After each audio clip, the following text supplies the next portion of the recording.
আমাদের শিববাবু হ্যালো, শিববাবু একটা স্পেশাল ধরনের রোগ হয়েছে, সেটাকে আমরা বলি ইমিউন থ্রম্বোসাইটোপেনিক পারফিউরা। পারফিউরা অর্থাৎ আমাদের শরীরে প্লেটলেটের মাত্রা কমে যাওয়ার জন্য আমাদের স্কিনের বিভিন্ন অংশ থেকে ছোট ছোট ছোট ছোট ব্লিডিং এর স্পট তৈরি হয়। এইখানে একটু কাছে নিয়ে আসুন, এখানে দেখতে পাচ্ছেন ওর একটু আঘাত লেগেছে, তাতেই কিন্তু রক্ত জমে গেছে। মুখটা হাঁ করো বাবা, হাঁ করো। ভেতরের দিকে ও ছোট ছোট কিন্তু ব্লাডের স্পট তৈরি হয়েছে।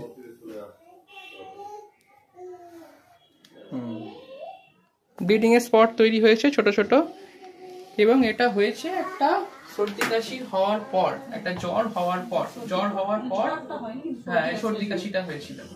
ছোটখাটো ভাইরাল ইনফেকশনের পর এই ধরনের জিনিসপত্র ট্রিগার হতে পারে।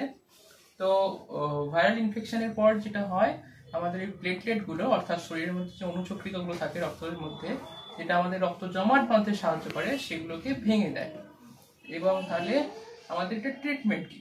ট্রিটমেন্ট হচ্ছে আমাদের ওই যে রোগ প্রতিরোধ ক্ষমতা আমাদের অনুচক্রিকাগুলোকে ভেঙে দিচ্ছে, সেইগুলোকে কমানো। এইটার মেইনলি দুটো জিনিস অপশন হয়, একটা হচ্ছে আইভি/আইজি অর্থাৎ ইন্ট্রাভেনাস ইমিউনোগ্লোবুলিন, এটা শুধুমাত্র হসপিটাল বা নার্সিং হোমতেই সম্ভব। আর 2 নম্বর হচ্ছে স্টেরয়েড ইউজ করে আমরা এই ব্যাপারগুলোকে কমাতে পারি। তো এখন যে স্টেজে আছে ওর, এখন প্লেটলেট কাউন্ট 80,000, 80,000, অ্যাক্টিভ 20,000-এর নিচে থাকছে, উইথ অ্যাক্টিভ ব্লিডিং 10,000-এর নিচে নেমে আসছে। সেক্ষেত্রে কিন্তু আমাদের ইমিডিয়েটলি আইভি/আইজি দিতে হবে।